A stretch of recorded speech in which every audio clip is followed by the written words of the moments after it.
Alright guys, starting up a new computer art tutorial here, and we're continuing with the theme of art history periods. And so what we're doing here in this project, as you can see my finished example, is doing what's called pointillism. And so with a couple of filters we can easily make the appearance of an image. In this case it's a landscape image. When we zoom out it looks, I can tell it's a landscape, and then when we get up close you can see it's just made up of all these little tiny dots and things like that. So pointillism was a well-known art style that originated after Impressionism. And so let's go ahead and just go through how to create our own digital example. So I'm going to go to Create New in Pixlr E.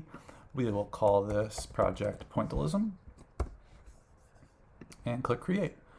All right, I'll jump back, zoom out just a little bit, queue up an image of a place that I had seen a short show about and thought it might be cool to travel someday. And that's Zion National Park in Utah. And so you could do this with any image. It doesn't have to be a landscape image. Pointillism painters often painted landscapes, but there could be people, or you could do this with photos of objects or any subject really. It doesn't have to be a landscape.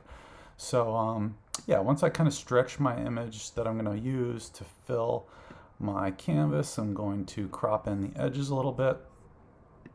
And then what I want to do next is actually duplicate this layer. So I have two layers of the images. We're going to have two separate kind of layers going on of the image, and one will have one filter and the other will have another. So let's turn off the visibility on this top layer. Click on the first layer here and we'll add our first filter. So we're going to go to Filter and then all the way down to Halftone. And what you'll see is that you get this kind of primary color and black type of dot sort of pattern that happens. When I make the frequency go down, it makes the spots really big, but if I make the frequency number go higher, that's more frequent dots per inch. So I think I wanted to go to about, well, it depends on the image, because I think with my other image that I had used, I wanted to be at about 75. So this one, I feel like I liked it more around here, 120. Let's see what that looked like at 75 here. It gives you pretty big bubbles. I kind of like them just a little bit smaller, but I'd say anywhere in that range from about 75 to about 120 is probably good, because you don't want them to be so small that it just looks like a grainy picture. We really want to be able to actually see the dots. So yeah, so I'd say like 100 is probably a happy medium. So I'll end up just kind of keeping this at like 100, maybe 110. All right. Sorry about that. Again, it'll depend on the image that you choose. The resolution of the image will change the size of the dots. So choose what's best for you. Oh, whoops. And then next we'll add the other layer filter. So I'm just going to bring this visibility back on this layer again. And then what we'll do is actually, this isn't really a filter. What we're going to do is use the masking tool. So we're going to take the cutout mask tool. I'm just going to click this add closed here really quick. Have the shape mask on. We're going to go to remove from mask, and we're going to use rectangle.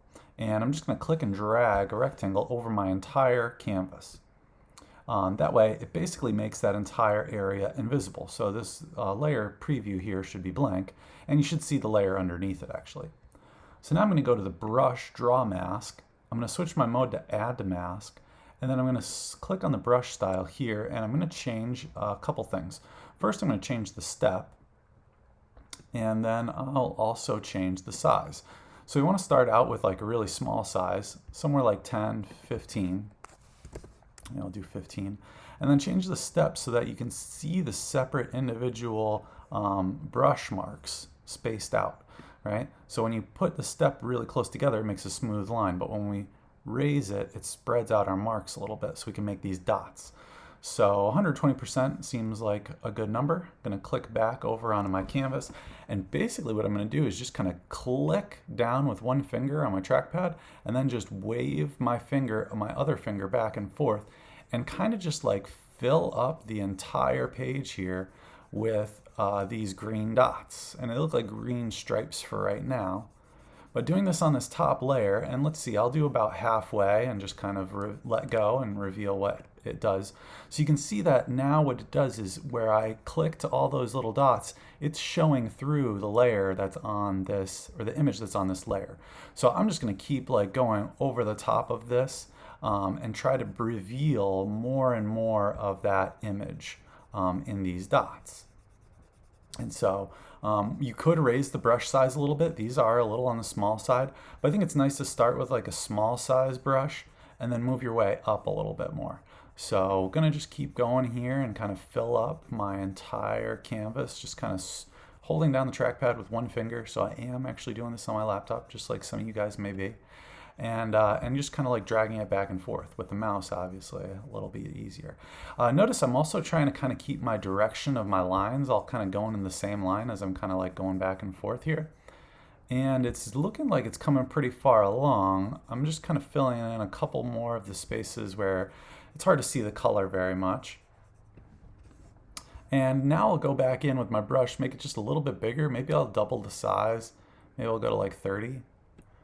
And then I'll go back to my project, and then again just kind of like clicking and dragging with your mouse to kind of reveal more spots. These ones will be bigger, so should probably make the image a little clearer, but you don't want it to be too clear because the idea is that it's composed of a bunch of little dots.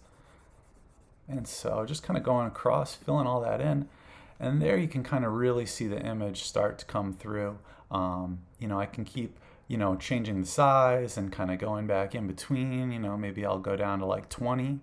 I'll click in here, do 20 for the size, go back, and you can go opposite directions. There's nothing really wrong with that. I kind of liked the look that I had before with my other example where I'd gone, in just one single direction, but I'm kind of liking this actually now that I did a little bit of kind of Xing back and forth. And you know when to stop when you can see enough of the image where you can tell what it is, right? So I'm getting there. It's a little bit of a process. There's no exact stopping point, but I'm feeling pretty happy with where this is getting to now. I feel like this mountain is pretty clear over here. I could tell the clouds, and stuff, but it's still spotty and resembles a pointillist style artwork. So there you have it. I think that's pretty good for this. So this lesson, we'll call it done. We'll save and submit on Classroom, and there you have it. Digital pointillism piece of a photograph. So hope you guys have fun and have success creating your own pointillist pieces.